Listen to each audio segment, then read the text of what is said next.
Merci, frère Beau Séjour. Merci. Bienvenue à tout le monde encore. Bon matin. Content de vous revoir encore cette semaine. Soyons en prière aujourd'hui pour Frances la tortue. Elle est sur le chemin du retour aujourd'hui. Foncé m'a texté ce matin, m'a demandé qu'on prie particulièrement pour Frances. Donc, on va prier pour elle dans un instant. Mais hâte de la revoir. Elle a passé l'été au camp Patmos. Et oui, les enfants peuvent nous quitter pour la classe des enfants avec Madame Léveillé. Alors, les enfants peuvent aller pour la classe. Je pense qu'ils s'en vont dans Daniel ce matin, puis qu'ils vont apprendre l'histoire où il y a un doigt qui est apparu puis qui a écrit sur le mur. Je ne sais pas comment je sais ça. Peut-être que peut-être que je suis marié à l'enseignante ce matin, mais en tout cas, j'aimerais ça dans la classe des enfants. C'est une histoire que j'ai toujours trouvée intéressante. Mais nous, on s'en va dans 1 Roi, chapitre 22 ce matin. 1 Roi, chapitre 22. J'aimerais qu'on parle de l'anatomie d'une mauvaise décision. Alors, on fait un peu de psychologie inversée ce matin. Si on voit comment prendre une mauvaise décision, j'espère qu'on va savoir comment éviter ça puis en prendre une bonne. Donc, on veut éviter le mauvais, on veut prendre la bonne. Mais dans 1 Roi, chapitre 22, nous avons deux hommes qui ont pris une très mauvaise décision. J'aimerais qu'on voit comment ils sont arrivés à cette mauvaise décision-là. Et j'espère que ça va nous aider à éviter de faire la même erreur qu'eux, même si on est dans des circonstances différentes des leurs. 1 Roi, chapitre 22, je commence la lecture au verset 1, et on va lire un bon bout de chemin, au moins jusqu'au verset 40. Vous allez voir, c'est des versets qui passent vite, beaucoup de choses qui se produisent, il y a même des choses quelque peu cocasses qui se trouvent et qui se produisent ici dans 1 Roi, chapitre 22. On resta 3 ans sans qu'il y ait guerre entre la Syrie et Israël. La 3e année, Josaphat, roi de Juda, descendit auprès du roi d'Israël. Le roi d'Israël, c'est Akab, on le connaît, c'est le mari de Jézabel, c'est lui qui a fait tuer Naboth, c'est un homme vil et méchant. Le roi d'Israël dit à ses serviteurs, « Savez-vous que Ramoth en Galaad est à nous, et nous ne nous inquiétons pas de la reprendre des mains du roi de Syrie? » Il dit à Josaphat, « Veux-tu venir avec moi attaquer Ramoth en Galaad? » La bonne réponse aurait été « Non. » Moi, je sers l'Éternel, toi, tu sers Baal. Il n'y a rien à faire ici. Mais Josaphat répondit au roi d'Israël, « Nous irons, moi comme toi, mon peuple comme ton peuple, mes chevaux comme tes chevaux. » Puis Josaphat dit au roi d'Israël, « Consulte maintenant, je te prie, la parole de l'Éternel. » Le roi d'Israël assembla les prophètes au nombre d'environ 400 et leur dit, « Irai-je attaquer Ramoth en Galaad ou dois-je y renoncer? » Et ils répondirent, « Monte, et le Seigneur la livrera entre les mains du roi. » Mais Josaphat dit, « Y a-t-il plus ici aucun prophète de l'Éternel par qui nous puissions le consulter? » Le roi d'Israël répondit à Josaphat, « Il y a encore un homme par qui l'on pourrait consulter l'Éternel, mais je le hais, car il ne me prophétise rien de bon, il ne prophétise que du mal. C'est Michée, fils de Jimla. » Et Josaphat dit, « Que le roi ne parle pas ainsi. » Alors le roi d'Israël appela un eunuque et dit, « Fais venir tout de suite Michée, fils de Jimla. » Le roi d'Israël et Josaphat, roi de Juda, étaient assis chacun sur son trône, revêtus de leurs habits royaux, sur la place, à l'entrée de la porte de Samarie. Et tous les prophètes prophétisaient devant eux. Sédécias, fils de Kenaana, s'était fait des cornes de fer, et il dit, « Ainsi parle l'Éternel.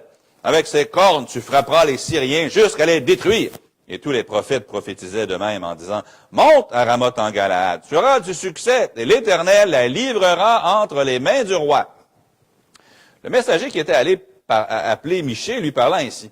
« Bon, voici les prophètes d'un commun accord prophétisent du bien au roi. Que ta parole soit donc comme la parole de chacun d'eux. Annonce du bien. » Michée répondit, « L'Éternel est vivant. J'annoncerai ce que l'Éternel me dira. » Lorsqu'il fut arrivé auprès du roi, le roi dit, « Michée, irons-nous attaquer Ramoth en Galaad ou devons-nous y renoncer? » Il lui répondit, là laissez-moi juste changer de ton de voix pour Michée, « Monte, tu auras du succès et l'Éternel la livrera entre les mains du roi. » Le roi dit, « Combien de fois me faudra-t-il te faire jurer de ne me dire que la vérité au nom de l'Éternel? » Parce que Michée, il a juste dit ce qu'il veut entendre. Écoute, je veux dire ce que tu veux entendre, et puis, écoute, mais là, Akab dit, non, je veux pas que tu me dises dis-moi la vérité au nom de l'Éternel. Michée répondit, je vois tout Israël dispersé sur les montagnes, comme des brebis qui n'ont point de berger. Et l'Éternel dit, ces gens n'ont point de maître, que chacun retourne en paix dans sa maison. Le roi d'Israël dit à Josaphat, ne te l'ai-je pas dit Il ne prophétise sur moi rien de bon. Il ne prophétise que du mal. Et Michée dit, écoute donc la parole de l'Éternel. J'ai vu l'Éternel assis sur son trône, et toute l'armée des cieux se tenant auprès de lui à sa droite et à sa gauche. Et l'Éternel dit, qui séduira Akab pour qu'il monte à Ramoth en Galaad et qu'il y périsse? Ils répondirent, l'un d'une manière, l'autre d'une autre. Et un esprit vint se présenter devant l'Éternel et dit, moi je le séduirai. L'Éternel lui dit, comment? Je sortirai, répondit-il, et je serai un esprit de mensonge dans la bouche de tous ses prophètes. Et l'Éternel dit, tu le séduiras et tu en viendras à bout, sors et fais ainsi. Et maintenant, voici l'Éternel a mis un esprit de mensonge dans la bouche de tous tes prophètes qui sont là. Et l'Éternel a prononcé du mal contre toi. Alors, Sédécias, fils de Kenaana, s'étant approché, frappa Michée sur la joue et dit, par où l'esprit de l'Éternel est-il sorti de moi pour te parler? Michée répondit, tu le verras le jour où tu iras de chambre en chambre pour te cacher. Le roi d'Israël dit, prends Michée et emmène-le vers Amon, chef de la ville, et vers Joas, fils du roi. Tu diras, ainsi parle le roi, mettez cet homme en prison et nourrissez-le du pain et de l'eau d'affliction jusqu'à ce que je revienne en paix. Et Michée dit, si tu reviens en paix, l'Éternel n'a point parlé par moi. Il dit encore, vous tous, peuple, entendez. Le roi d'Israël et Josaphat, roi de Juda, montèrent à Ramoth en Galade. Le roi d'Israël dit à Josaphat, je veux me déguiser pour aller au combat, mais toi, revêt-toi de tes habits. Et le roi d'Israël se déguisa et alla au combat. Le roi de Syrie avait donné cet ordre aux 32 chefs de ses chars. Vous n'attaquerez ni petit ni grand, mais vous attaquerez seulement le roi d'Israël. Quand les chefs des chars aperçurent Josaphat, ils dirent, certainement c'est le roi d'Israël. Et ils s'approchèrent de lui pour l'attaquer. Josaphat poussa un cri. Les chefs des chars, voyant que ce n'était pas le roi d'Israël, s'éloignèrent de lui. Alors un homme tira de son arc, au hasard, et frappa le roi d'Israël au défaut de la cuirasse. Le roi dit à celui qui dirigeait son char, tourne, et fais-moi sortir du champ de bataille, car je suis blessé. Le combat devint acharné ce jour-là. Le roi fut retenu dans son char en face des Syriens, et il mourut le soir. Le sang de la blessure coula dans l'intérieur du char. Au coucher du soleil, on cria par tout le camp, chacun à sa ville, et chacun dans son pays. Ainsi mourut le roi, qui fut ramené à Samarie, et on enterra le roi à Samarie. Lorsqu'on lava le char à l'étang de Samarie, les chiens léchèrent le sang d'Akab, et les prostituées s'y baignèrent, selon la parole que l'Éternel avait prononcée. Le reste des actions d'Akab, tout ce qu'il a fait, la maison d'ivoire qu'il construisit, et toutes les villes qu'il a bâties, cela n'est-il pas écrit dans le livre des chroniques des rois d'Israël? Akab se coucha avec ses pères, et Akazia, son fils, régna à sa place. Prions. Père, nous avons devant nous une situation qui n'aurait jamais dû avoir lieu. Premièrement, il y avait un homme qui te craint, Josaphat, qui, en ce jour-là, a été faible et est allé avec ceux qui ne te craignent pas. Il y a aussi des prophètes qui disaient tout simplement au nom de l'Éternel quelque chose qui ne venait pas de l'Éternel, qui disaient des choses qui étaient agréables à entendre, mais qui étaient fausses et qui ont coûté la vie au roi. Il y a aussi un prophète, Michée, fils de Jimla, ton serviteur, qui s'est tenu debout, et peu importe la conséquence, a dit ce qui est vrai.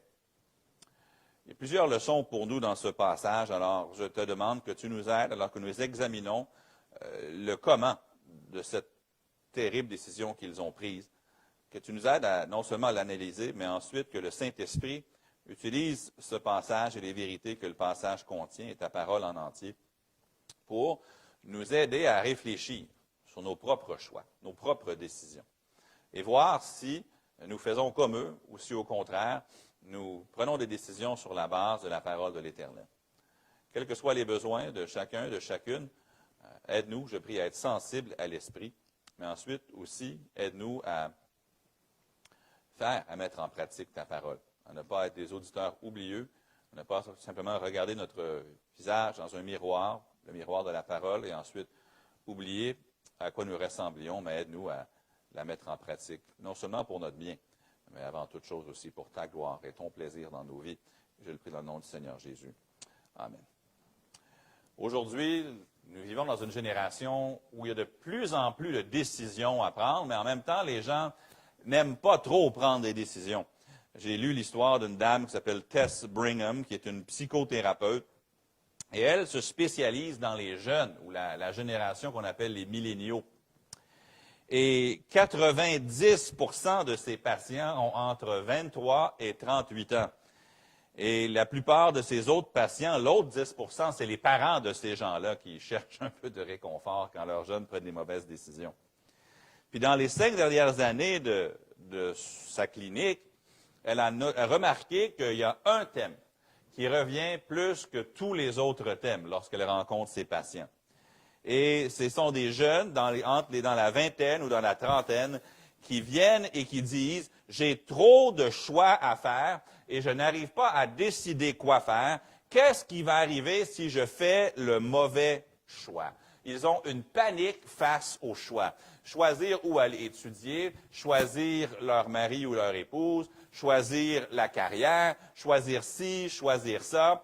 Et honnêtement, les gens font de l'anxiété tellement ils ont de choix à faire, tellement ils ont d'options dans les différents choix. C'est vrai que la vie est remplie de choix. Et c'est vrai que les choix peuvent amener une mesure de stress et de crainte de faire le mauvais choix. Maintenant, il y a certains choix qui sont immenses. Il y a certains choix qui sont, on pourrait dire, anodins. Il y a des choix qu'on fait qui peuvent carrément changer la trajectoire de la vie.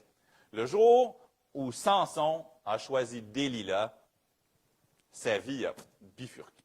Il a perdu la belle utilité qu'il aurait pu avoir.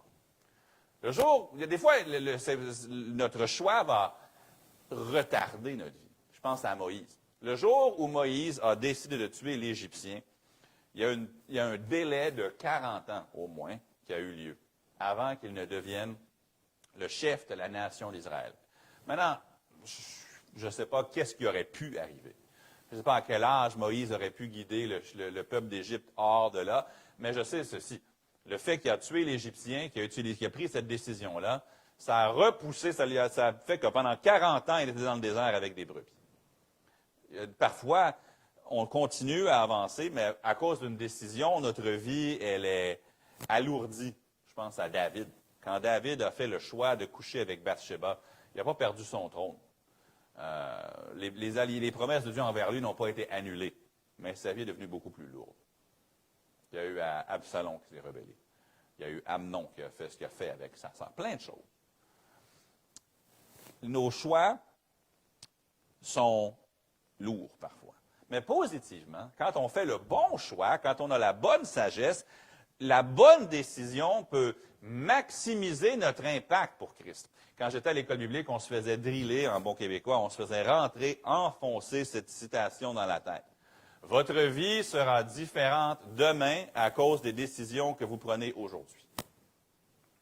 Votre vie sera différente demain à cause des décisions que vous prenez aujourd'hui. Je ne sais pas à quoi va ressembler votre 2024, si le Seigneur ne revient pas avant, mais je sais que votre 2024 va être comme ci ou comme cela à cause de décisions que vous prenez en 2022.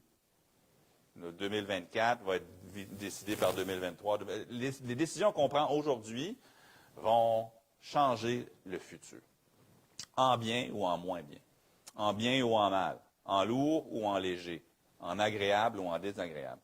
On est habitué d'avoir des options. Êtes-vous déjà allé prendre un café dans un Starbucks? OK, on n'est pas Starbucks. Si je dis Tim Hortons, peu importe. L'idée, c'est que chez Starbucks, savez-vous combien de combinaisons il existe pour des breuvages, des cafés, etc.? Selon les dirigeants de Starbucks, si vous entrez dans un Starbucks, il y a 80 000 options. Vous pouvez dire, je veux un grand café décaféiné avec du lait sans gras et de la vanille. Ça, je viens juste de... Ou vous pouvez dire, j'aimerais avoir un macchiato au caramel fait avec de l'eau tiède, blablabla. Bla, bla, bla. Vous pouvez faire exactement comme vous voulez. Votre breuvage peut avoir 80 000 visages différents. C'est quand même, il faut le faire, là. Maintenant, je ne sais pas s'il y a un seul employé Starbucks qui sait faire les 80 000 combinaisons différentes. L'idée est que les gens ont énormément de choix. Si Mélissa et moi, c'est rare qu'on va à Starbucks, c'est plus quand on est aux États-Unis en voyage. Généralement, vous allez voir la différence entre un homme et une femme. Mélissa, elle va dire, moi, je veux avoir un petit frappuccino avec 100 gras, mais avec la menthe poivrée et blablabla. Là, comme c'est long comme ça. Là, je dis à la dame, est-ce que tu as compris? Ouais, j'ai compris. Vous, monsieur? Juste un café noir. Moi, c'est simple, c'est bang, c'est juste mon café. Elle, elle a toute une liste. Mais il y a des décisions à prendre. Maintenant, quand tu vas au Starbucks, le pire qui peut arriver, c'est que tu as gaspillé 3 $ si tu n'aimes pas ton breuvage. Les conséquences sont moins grandes. Mais certaines des décisions dans la vie sont graves. Et ici, dans un Roi 22, on a 2 intervenants qui ont une décision à prendre. Et comme je l'ai souligné, bien franchement, il y a un des 2 hommes qui ne devrait même pas être là, parce que Josaphat, c'était un des bons rois de Juda, qui craignait Dieu, qui avait épuré le pays, qui avait qui avait détruit certains des hauts lieux. Je pense que les hauts lieux étaient revenus, mais enfin, longue histoire courte, il avait voulu bien faire. Et il est maintenant ici avec le roi Akab. Il est probablement là pour des raisons politiques, mais il est là quand même. Et ça fait 3 ans que la paix dure entre Akab et ses voisins au nord, qui sont la Syrie. Akab, il pourrait laisser les choses telles quelles, mais non. Il y a une petite ville, une des villes de la tribu de Dan, une petite ville à peu près à 70 kilomètres de chez lui, de Samarie, 30 kilomètres à l'est du Jourdain, et la ville s'appelle Ramoth en Galaad. Et présentement, les Syriens ont le contrôle, même si en principe, cette ville-là avait été donnée à Israël dans l'époque de Josué. Et là, il se dit, ça nous appartient. Même si on est en paix, ça ne fait pas mon affaire, parce que ça, c'est à nous. On va aller le chercher, puis dans un certain sens, il est en droit d'aller prendre cette ville-là. Le bon roi, Josaphat, comme j'ai dit, un des bons rois de Juda, qui est là, par intérêt politique, se laisse entraîner par le méchant roi Akab dans une aventure militaire qui n'a pas du tout la bénédiction de Dieu sur elle. Josaphat, comme nous l'avons lu, il va passer à un cheveu de perdre sa vie là-dedans, sur le champ de bataille. Il va crier, je ne sais pas qu'est-ce qu'il crie, mais les soldats syriens réalisent que c'est pas Akab et ils le laissent tranquille. Et là, la volonté de Dieu se faisant, il y a un Syrien qui tire une flèche au hasard, et imaginez les chances, là, 1 sur je ne sais pas combien de millions de chances. La flèche frappe Akab au défaut de la cuirasse, lui qui est déguisé en soldat anonyme, et il meurt dans son char. La bataille est tellement forte qu'ils n'arrivent pas à l'évacuer, puis il meurt là, en face des Syriens dans son char.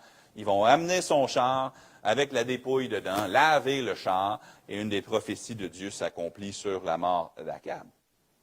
Comment sont-ils arrivés à prendre cette terrible décision? Maintenant, je n'aurai pas le temps de développer une des raisons, c'est que Akab avait été tellement rebelle envers Dieu que Dieu a décidé d'en finir.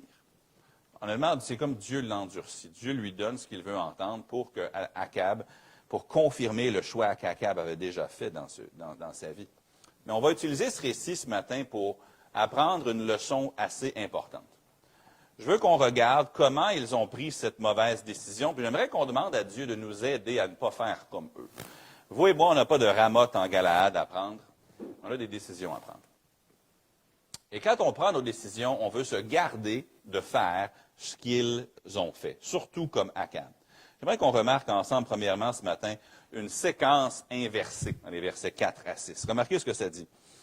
Et il dit à Josaphat, « Veux-tu venir avec moi attaquer Ramoth en Galaad? » Josaphat répondit au roi d'Israël, « Nous irons, moi comme toi, mon peuple comme ton peuple, mes chevaux comme tes chevaux. » Puis Josaphat dit au roi d'Israël, « Consulte maintenant, je te prie, la parole de l'Éternel. » Le roi d'Israël assembla les prophètes.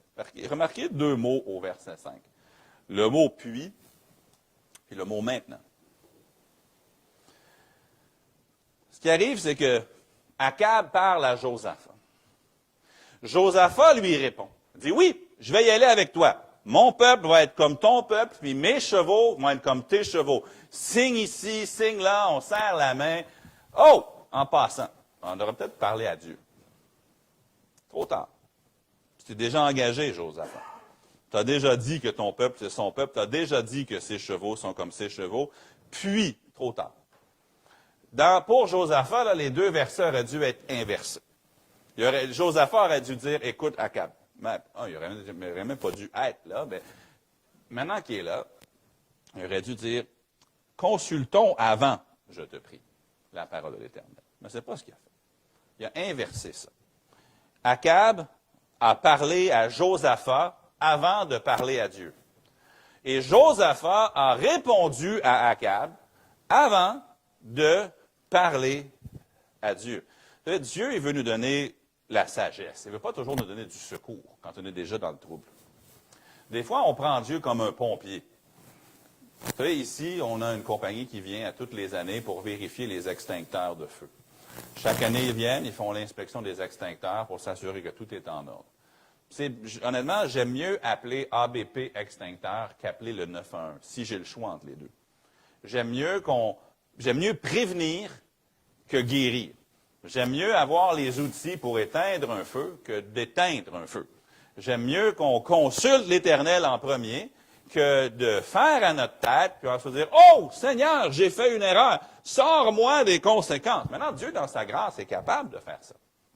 Mais ici, ce qui est arrivé, c'est que les hommes se sont parlé, les hommes ont fait un accord, les hommes se sont engagés l'un envers l'autre, puis, après, Josaphat a dit au roi d'Israël, « Consulte maintenant, je te prie, la parole de l'Éternel. » Soyons honnêtes.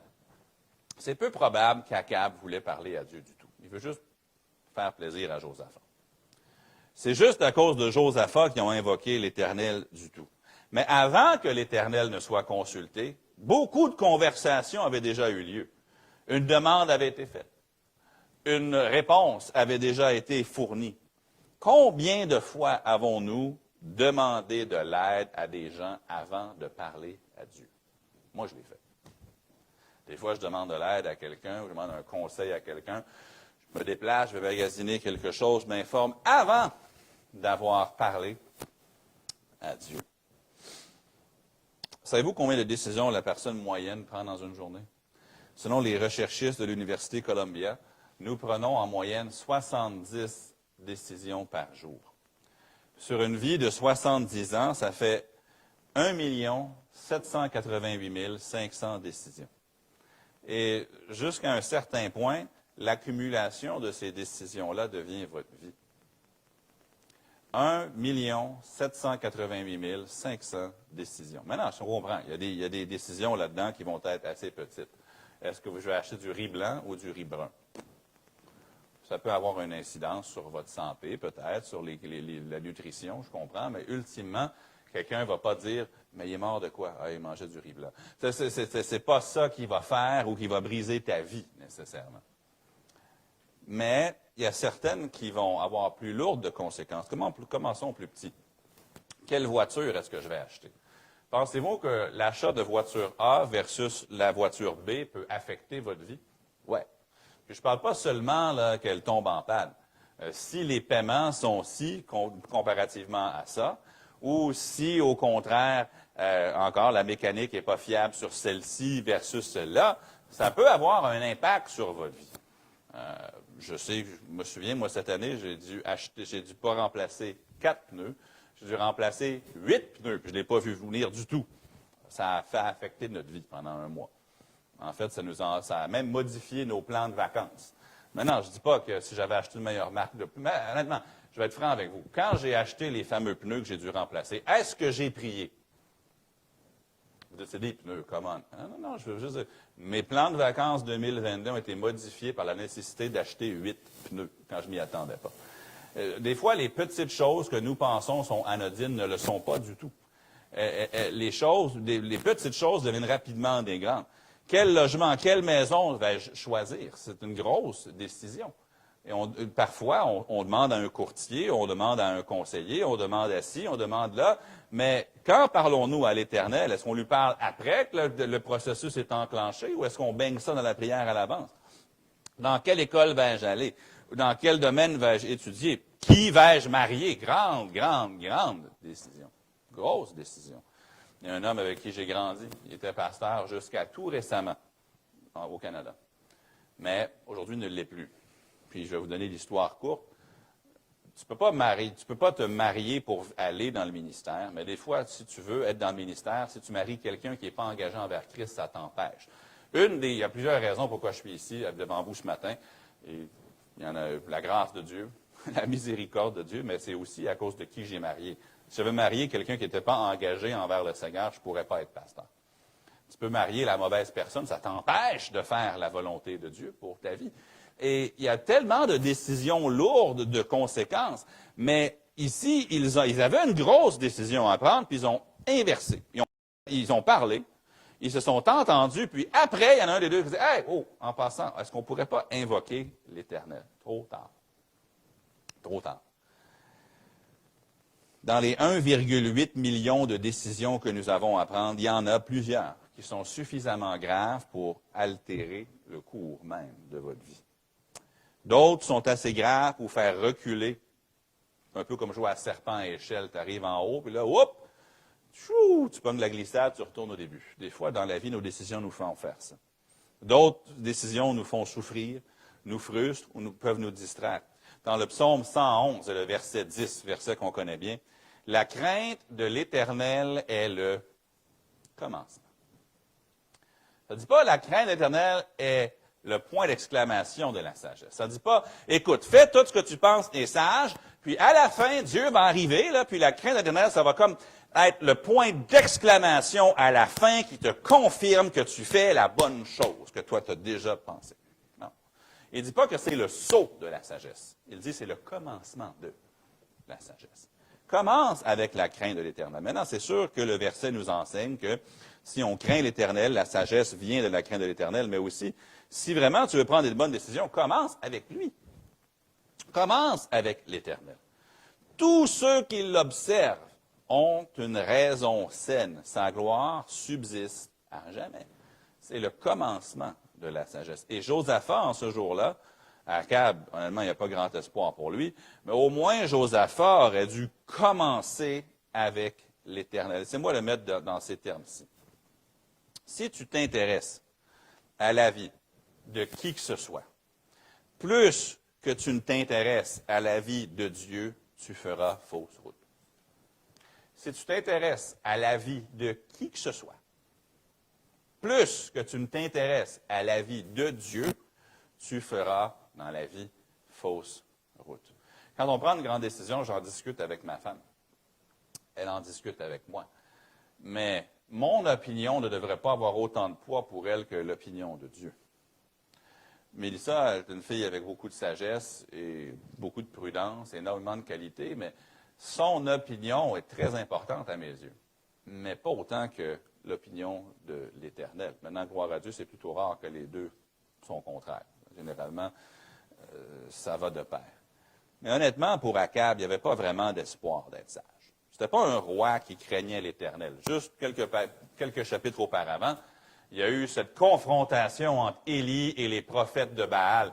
Puis la femme d'Akab, elle veut tuer Élie. Dans 1 Roi 21, juste avant le chapitre qu'on vient de lire, Akab fait la baboune sur son lit parce qu'il ne peut pas avoir la vigne de Naboth. Et puis Jézabel lui dit « Ah ouais, mais t'as arrangé ça, moi. » Et puis elle fait tuer Naboth. Puis « Tiens, voilà ta vigne. » C'est le genre d'homme de qui on parle. Il n'y avait pas grande crainte de l'Éternel chez lui.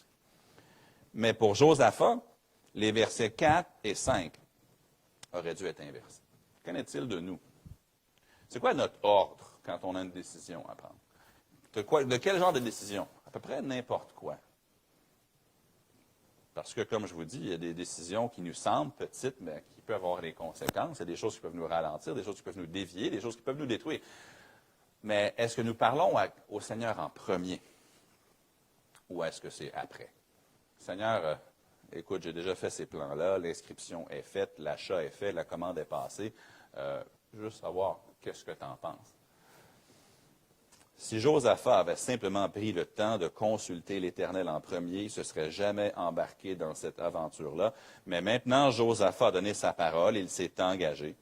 Remarquez même au verset 29 que ce bon roi-là, un des meilleurs que Juda ait eu, n'a même pas changé de voix quand Michée a prophétisé. Ça dit, Michée prophétise au verset 28, et le roi d'Israël, verset 29, et Josaphat, roi de Juda, montèrent.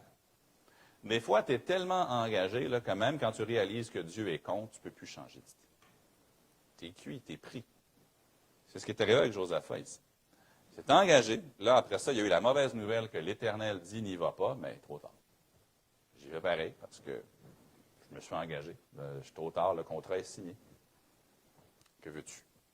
Mais remarquez, deuxièmement, non seulement il y avait ce problème d'une séquence inversée, de parler en premier, décider en deuxième, puis prier en troisième. Mais remarquez, il y avait un poids qui était manipulé, dans les versets 6 et 7.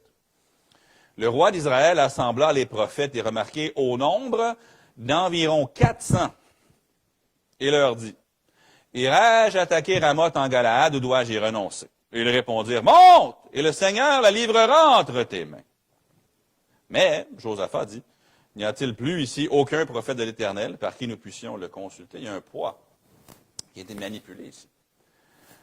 C'est pas tellement dur de trouver des gens qui te disent ce que tu veux entendre. Il y en a toujours. Ils sont faciles à trouver.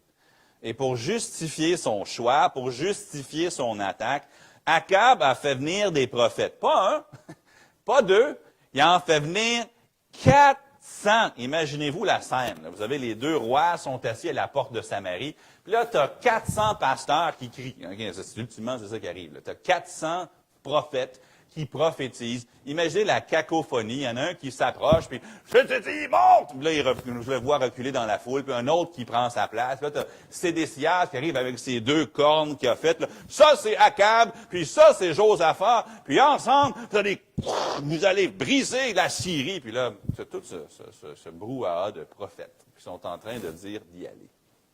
Pourtant, 400, c'est un bon chiffre. Si vous me disiez, j'ai acheté telle voiture. Ah ouais, pourquoi? Ben, j'ai appelé 400 mécaniciens, puis ils m'ont tous dit de l'acheter. Je me dirais, OK, c'est quand même pas mal. 400, ça nous dit bien, il me semble, dans Proverbe 24 et le verset 6, car tu feras la guerre avec prudence, et le salut est dans le grand nombre de conseillers, n'est-ce pas? 400, c'est un grand nombre de conseillers. Mais encore, faut-il que ces conseillers-là soient en communion avec l'Éternel. Tous les conseillers ne sont pas égaux. Quand tu demandes à des gens qui connaissent la parole de Dieu, lorsque tu parles à des gens qui marchent avec Dieu, là, tu auras un bon conseil. Mais 400, ça ne veut rien dire si ces gens-là ne connaissent pas l'Éternel. Quand je lisais le passage auparavant, je présumais, je ne sais pas pourquoi, mais je présumais que les 400 prophètes, c'était comme des prophètes de Baal, parce que ça venait de Akab. Mais ce n'est pas ce que ça dit. Ça dit plutôt que c'était des prophètes qui parlaient au nom de l'Éternel. Maintenant, je veux que vous remarquiez quelque chose ici. Ça dit au verset 6, « Le roi d'Israël assembla », c'est quoi l'article qui est là? « Les prophètes ». Ça ne dit pas qu'il a assemblé des prophètes, ça dit qu'il a assemblé les prophètes. Ça m'indique qu'Akab était habitué à ce groupe-là. Quand il veut entendre de la soi-disant part de l'Éternel, si tu demandes à ces 400-là, ça va être prudent. Ils ne diront pas quelque chose que tu n'aimes pas. C'est comme se lever un dimanche matin pour aller choisir une église, puis tu te dis, si je vais dans cette église-là, je le sais qu'ils vont me dire quoi? Ils vont me dire que je suis beau, je suis fin, je n'ai pas à changer ma vie. Ils vont me dire des choses agréables à entendre. Je vais aller à l'église là. Au moins, je suis allé à l'église. C'est un peu la même chose. Ici, il y a 400, c'est les prophètes. C'est pas juste des prophètes. On sait qu'il avait déjà consulté des prophètes soi-disant de l'Éternel, parce qu'il l'a assez fait pour savoir qu'il n'aime pas Michée. À chaque fois qu'il consulte des prophètes, Michée vient toujours lui dire ce qu'il ne veut pas entendre. Donc, qu'est-ce que Akab fait avec Michée? Il tasse. C'est comme s'il y a eu un processus d'élimination, puis ces 400-là, là, quand tu prends ces 400-là, tu vas entendre que tu es beau, tu vas entendre que tu es bon, tu vas entendre que tu es fort, tu vas entendre que tu es gentil, tu vas entendre tout ce que tu veux entendre. Appelle les prophètes. Amène-moi ma gang. Amène-moi ceux que j'aime, ceux qui sont bons et gentils envers moi. Mais laisse tomber ceux qui me disent que je ne veux pas entendre. Aujourd'hui, nous vivons dans une génération où les gens ont la démangeaison d'entendre des choses agréables. Et quelqu'un qui dit quelque chose, ainsi dit l'Éternel, ça ne sera jamais tellement vendeur. Mais vous savez, une personne qui parle de la part de l'Éternel vaut plus que 400 personnes qui parlent au nom de l'Éternel, mais qui ne parlent pas de la part de l'Éternel. Juste parce que quelqu'un porte une cravate et est à l'Église, ça ne veut pas dire qu'il dit ce que l'Éternel dit. Je n'oublierai jamais, j'étais en ma dernière année d'école biblique. Et puis, j'étais chez un ami pendant les vacances de Noël. Et puis, il avait allumé la télévision. Puis, dans le monde anglais, ils ont des des chaînes de télévision complètes chrétiennes. Et puis, il y avait un homme qui était assis à un piano à queue. Et puis, il y avait une Bible. Puis, il y avait des bagues sur tous ses doigts. Puis, il y avait un genre de message spirituel. Il jouait, là. L'Éternel vous aime. Il veut que vous ayez une bonne vie. Il jouait encore. Puis, on regarde ça. Je me dis, qu'est-ce que c'est ça? Puis, il y avait un numéro 1-800 sur l'écran. Ça disait, pour de l'aide spirituelle, appelez 1-800. Je dis à mon ami, hey, on va appeler pour demander s'ils savent comment être sauvés. Il dit, ah, OK, tu n'es pas game de le faire. On est des jeunes, OK, on est des jeunes. On a peut-être 20 ans, 21 ans. Puis il dit, je dis, ouais, regarde-moi. Donc, je prends le téléphone. Bip, bip, bip. 1-800, pour de l'aide spirituelle sur un programme chrétien. Et bonjour, j'ai oublié le nom du ministère, là. Ministère Étoile du matin, comment puis-je vous aider? Bonjour, j'aimerais savoir, que dois-je faire pour être sauvé? J'ai volé la question du geôlier de Philippe. Laissez-moi vous mettre en attente. Okay. Elle me met en attente, j'entends la petite musique. Finalement, elle me revient. Monsieur, voudriez-vous acheter une Bible d'études reliée cuir avec concordance au coût de 75 $?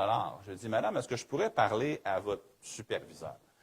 Elle m'envoie à son superviseur. Il va encore me vendre une Bible d'études en cuir.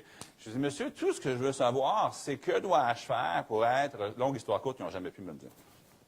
Pourtant, ce sont des gens qui disent parler au nom de l'Éternel. Il est assis à son piano, et puis il y a une Bible, il fait ça avec sa Bible pour donner l'impression que ce qu'il dit est biblique, mais ce n'était pas biblique. Ils connaissent même pas le Seigneur Jésus comme leur sauveur. Je ne le dis pas avec joie, c'est sûr que c'est cocasse, mais c'est vraiment pas drôle. Parce qu'il y a des gens qui écoutent ça, puis qui envoient leur dîme, là. C'est pas que la dîme, c'est pas... Mais l'idée, c'est que ces gens-là mettent leur confiance dans ces gens-là, puis ils parlent au nom de l'Éternel, mais ils ne parlent pas de la part de l'Éternel.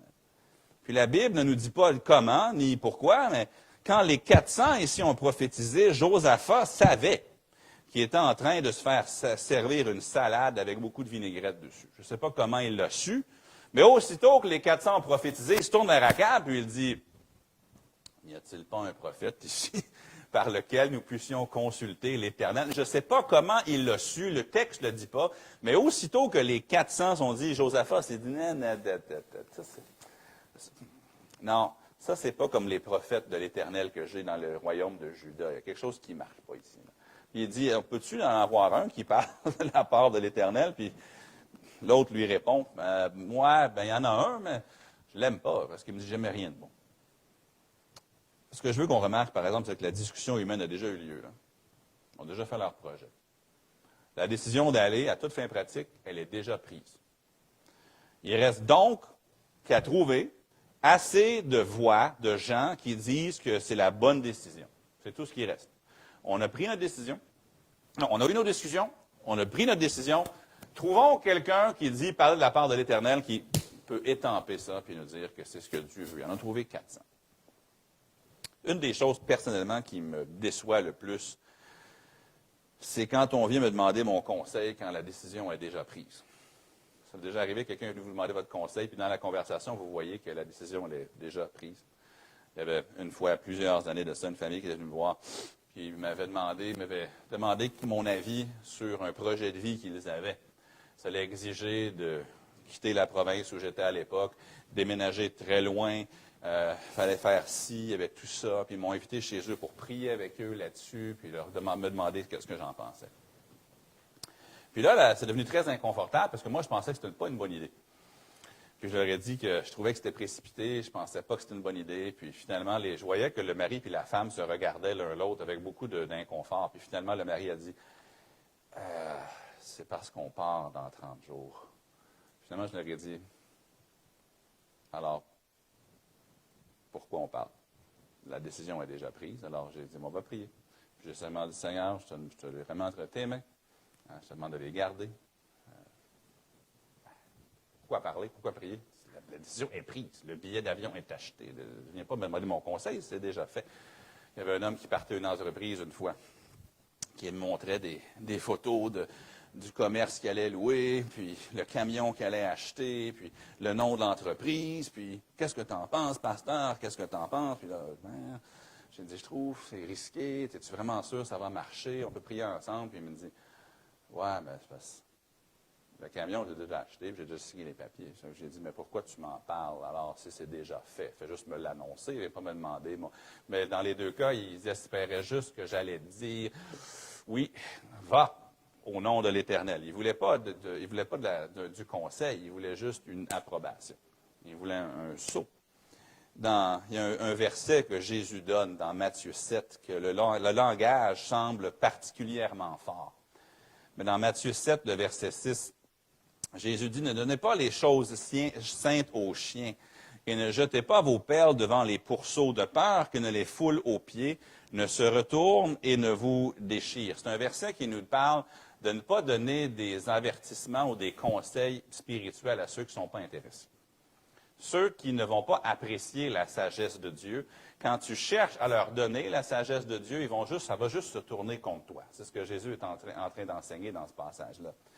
Et des fois, quand quelqu'un n'a pas d'intérêt pour la vérité, il y a très peu qu'on peut faire pour les aider.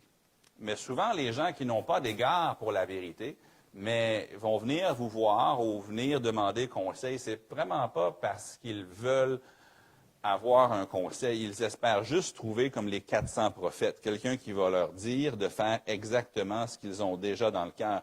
Puis je dis qu'il y avait un poids manipulé parce que Akab a fait l'erreur de penser que parce que tu as 400 personnes qui te disent ce que tu veux l'entendre, ça va bien aller. Non. C'est mieux d'avoir une personne qui t'aime assez pour te dire la vérité que d'en avoir 400 qui vont te dire ce que tu veux entendre. Ce que tu veux entendre, il y a toujours quelqu'un qui est prêt à te le dire. Puis on va voir dans un instant même que Michée, le fils de Jimla, n'était même pas vraiment intéressé à jeter ses perles devant les pourceaux. En fait, quand la première réponse qu'il a donnée, tantôt j'ai fait une voix de robot, juste pour souligner le fait qu'il est en train d'être sarcastique.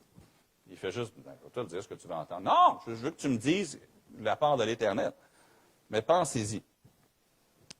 Lorsque vous êtes déjà engagé, puis j'ai déjà été dans ces chaussures-là, malheureusement, moi-même, lorsque vous êtes déjà engagé, vous chercherez à croire ceux qui vous disent que votre voix est bonne. Honnêtement, quand votre choix est fait, quand le papier est signé, et que vous continuez, que vous commencez à demander conseil après, la nature humaine est telle que vous allez commencer à filtrer les bons conseils, puis les mauvais conseils, et vous allez appeler bon ce qui fait votre affaire, et vous allez appeler mauvais ce qui ne fait pas votre affaire, parce que c'est trop douloureux maintenant de rebrousser chemin. Le moment d'invoquer l'Éternel, c'est avant la décision. En fait, le moment d'invoquer l'Éternel, c'est même avant toute conversation. Le moment d'avoir des conversations humaines, c'est après avoir parlé au Seigneur. Mais pensez-y, quand vous êtes déjà engagé, vous allez chercher à croire ceux qui vous disent que votre voix est bonne. Puis je termine avec un critère trompeur. Marquez le verset 8. Le roi d'Israël répondit à Josaphat, « Il y a encore un homme par qui l'on pourrait consulter l'Éternel. Mais je le hais. Voici pourquoi je le hais. Car il ne me prophétise rien de bon. » Maintenant, s'il avait dit « Je le hais parce qu'il ne me prophétise rien de vrai », j'aurais compris. Mais c'est pas ça qu'il dit. Pour Akab, la vérité puis le mensonge, c'est pas grave. Moi, ce que je veux entendre, c'est ce que j'aime entendre. Il ne me prophétise rien de bon, il ne prophétise que du mal. Ce qu'on veut, le critère, c'est pas bon versus mal. Le critère devrait être vrai versus faux. Mais il n'est pas intéressé au vrai puis au faux. Il est intéressé à entendre ce que lui considère être bon. Akab n'est pas intéressé à recevoir un message de Dieu. Il est intéressé à trouver quelqu'un qui, un, dit parler pour Dieu, et deux, qui va bénir les plans d'Akab. Et Michée, fils de Jimla, ce n'est pas le genre de prophète qui va se laisser acheter ou influencer pour dire autre chose que la parole de l'Éternel. Mais ce n'est pas non plus le genre d'homme à jeter ses perles devant les pourceaux. Je trouve comique, personnellement, sa réponse au verset 15. Il lui répondit, « Monte, tu auras du succès, et l'Éternel la livrera entre les mains du roi. » Là, Akab le regarde. « Veux-tu rire de moi? » Combien de fois me faudra-t-il te faire jurer de ne me dire que la vérité au nom de l'Éternel? Je pense qu'ici, Akab, il fait juste essayer d'impressionner Josaphat. Là. Je ne pense pas que il a vraiment fait jurer souvent de dire des choses vraies au nom de l'Éternel. Mais je sais que tout de suite, Akab sait que c'est pas vrai. Puis pour paraître spirituel, verset 16, il lui demande la vérité. Puis ensuite, Michée donne la vérité. La guerre contre les Syriens est une très mauvaise décision. Et si les autres prophètes le disent, c'est simplement pour que le jugement de l'Éternel se matérialise sur toi, Akab, roi d'Israël. Voici ce que je veux qu'on retienne de ce matin. L'état de ton cœur va dicter tes conseillers. La raison pourquoi Akab déteste Michée, c'est parce que son cœur est méchant. La raison pourquoi il aime les 400 prophètes, c'est parce que son cœur est méchant. Et dans ma vie, l'état de mon cœur va dicter où je prends mes conseils. Lorsque je suis éloigné de l'Éternel, je vais trouver des gens qui sont éloignés de l'Éternel. Quand je suis en communion avec l'Éternel, je vais chercher des conseillers qui sont en communion avec l'Éternel. Mais l'état de ton cœur va dicter tes conseillers. Un homme dont le cœur est pollué va chercher des conseillers qui vont justifier ou tolérer cette pollution de son cœur. Un homme dont le cœur est pur va chercher des conseillers qui vont communiquer la parole du Seigneur. Un pervers ne cherche jamais des conseils purs, puis un homme pur ne cherche jamais des conseils pervers. Nous cherchons ce qui ressemble à notre cœur. L'état de ton cœur va dicter tes conseillers. Et pour trouver de bons conseils, il faut premièrement que tu aies purifié ton cœur. Pour trouver des bons conseils, il faut que tu aies le cœur pur. La crainte de l'Éternel est le commencement de la sagesse. Tous ceux qui l'observent ont une raison saine. Sa gloire subsiste à jamais. C'était quoi le critère d'Akab pour le conseil? Ce n'était pas l'Éternel. Son critère, c'était qu'est-ce qui fait mon affaire? Qu'est-ce qui vient justifier mes projets? Qu'est-ce qui vient justifier mes plans? Pourquoi? Parce que le cœur d'Akab était pervers, puis était déjà résolu dans sa perversité. Puis Akab a préféré 400 prophètes qui lui disaient ce qu'il voulait entendre, plutôt qu'un prophète qui lui disait la vérité. Ah oui, il s'est senti justifié, mais il est mort. Oui, il s'est senti justifié, mais la flèche l'a frappé au défaut de la cuirasse. Je termine avec un mauvais état spirituel au verset 20. Et l'Éternel dit, qui séduira Akab pour qu'il monte à Ramoth en Galaad et qu'il y périsse? Ils répondirent l'un d'une manière, l'autre de l'autre. Ça fait longtemps qu'Akab est rebelle contre l'Éternel. Ça fait longtemps qu'Akab n'est pas intéressé à l'Éternel. Et là son arrêt de mort est déjà signé. Et là, le Seigneur permet qu'un esprit de mensonge aille séduire Akab. Pas que Dieu cause le mensonge, mais permet ce mensonge pour que l'endurcissement d'Akab se concrétise et que la prophétie de Dieu sur lui, qu'on trouve à la toute fin, au verset 38, soit accomplie. Il faut être intéressé à la vérité. Il y a un vol de la compagnie JetBlue qui avait été annulé. Il devait partir de l'aéroport national de Reagan à Washington pour aller dans une autre ville. C'est pas rare que des vols sont annulés. Mais cette fois-ci, savez-vous pourquoi le vol est annulé? Parce que les pilotes ont dit on est trop fatigués. Puis les clients étaient furieux. Puis aussi, le personnel de la compagnie aérienne était furieux que les pilotes disent nous sommes épuisés, nous ne pouvons pas piloter cet avion. Et croyez-moi, les gens mettaient de la pression sur le pilote pour pouvoir faire le voyage. Maintenant, je sais, il y avait une dame qui avait son téléphone puis qui était sur Twitter, puis elle disait moi, je n'embarque pas dans cet avion parce que les pilotes eux-mêmes ont dit qu'ils ne sont pas en état de piloter, mais je suis environné de gens qui crient et qui veulent quand même qu'on décolle puis que ce vol ait lieu. Quand tu y réfléchis, voudriez-vous aller dans un avion où le pilote lui-même doute de sa capacité de vous amener à bon port? Non. Mais les gens ne pensent pas comme il faut. Ils pensent qu'il faut que je me rende. J'ai décidé d'être là. Je sais ce que je veux. Et je vais trouver les moyens, même au péril de ma vie, de me rendre là. Mais des fois, dans la vie, on est un peu comme ça. On a déjà décidé la destination. Puis là, Dieu nous dit, écoute, c'est pas une bonne idée. Embarque pas dans cet avion-là ou parce que le pilote est fatigué. Non! Moi, c'est là que je m'en vais. Moi, je m'en vais prendre Ramoth en Galade. Moi, je fais ça. Lui va venir avec moi. On a demandé à l'Éternel. On a fini par trouver un pasteur qui nous a dit ce qu'on veut entendre. On a trouvé une église qui nous dit ce qu'on veut entendre. On a 400 prophètes qui nous ont dit ce qu'on veut entendre. On y va. Ça n'empêchera jamais la flèche de te frapper au défaut de la cuirasse. L'état spirituel d'Akab était tel qu'il était isolé contre la sagesse de Dieu. Il ne cherchait pas l'Éternel sincèrement. Il était profondément idolâtre, il était pervers, puis Dieu a permis qu'un esprit mensonger pousse les prophètes à prophétiser ce qu'ils voulaient entendre, et il est mort. Si ton cœur ne cherche pas Dieu, Dieu n'est pas tenu de te diriger en passant. Vous dites, pourquoi Dieu a permis que l'esprit de mensonge? Parce que Akab ne cherchait pas Dieu. Si on ne cherche pas Dieu, Dieu n'est pas tenu de nous diriger. Vous savez, Dieu dirige ceux qui le cherchent. Et ceux qui ne le cherchent pas s'égarent toujours, mais j'irai même plus loin. Dieu dirige ceux qui veulent mettre sa parole en pratique. Dieu dirige ceux qui veulent mettre sa parole en pratique. Quand Dieu voit dans ton cœur que tu ne veux pas le suivre, il ne va pas te diriger. Dieu dirige ceux qui veulent mettre sa parole en pratique. De façon générale, combien de conversations avez-vous avant d'en avoir une avec Dieu? Parce que ça a commencé comme ça pour Josaphat. Là. Il est presque mort. Gloire à Dieu, non. Mais il a parlé à Akab. Il avait son entente en place. Puis là, après ça, il a prié. Il lui a demandé d'invoquer l'Éternel. Combien de décisions prenons-nous avant d'avoir eu une conversation sérieuse avec Dieu? Quelles ressources et quelle énergie dépensons-nous pour consolider notre opinion? Plutôt que de chercher sincèrement l'avis de Dieu. Je ne sais pas combien ça coûte faire venir 400 prophètes, mais ça doit coûter un bras. Mais finalement, avec assez de temps, puis assez de prophètes, puis assez de dépenses, on réussit à se bâtir un château de cartes qui dit « Va, l'Éternel te donnera la victoire. » Ah, regarde, j'ai réussi à avoir ce que je voulais.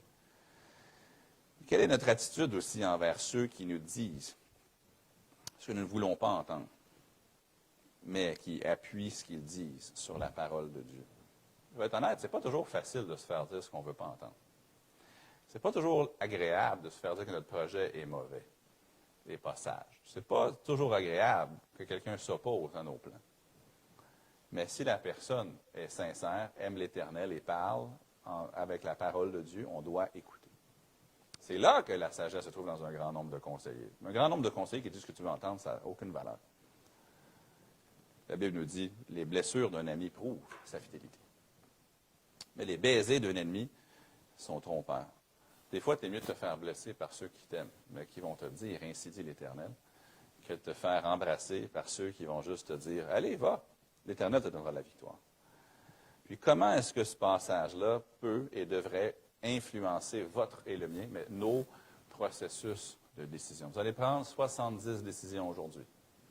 Peut-être que la plupart n'auront aucun impact à long terme sur votre vie, mais certains, oui. La vie sera différente demain à cause des décisions que vous prenez aujourd'hui. La vie va être différente encore plus dans 30 ans qu'elle ne l'est à cause des décisions qu'on prend maintenant. Certaines choses ont une longue portée. Mais parlons au Seigneur en premier. On commence avec lui. Deuxièmement, on ne pense pas que parce que beaucoup de gens le disent, si ces gens-là sont déconnectés de Dieu, ce n'est pas parce que beaucoup de gens le disent qu'on devrait les écouter. Trouvons celui ou celle ou ceux qui marchent avec Dieu, qui vont sincèrement nous dire ce que Dieu dit. Et rappelons-nous, on doit se rappeler que si notre cœur n'est pas en règle avec Dieu, nous ne trouverons pas les bons conseils. Si notre cœur n'est pas en règle avec Dieu, les bons conseils vont rebondir sur notre armure comme une flèche sur un bouclier. Parce que dans notre cœur, on a déjà choisi ce qu'on veut. Quand notre cœur est ouvert à Christ, il nous dirige. Quand notre cœur est éloigné de Dieu, nous n'aurons pas le bon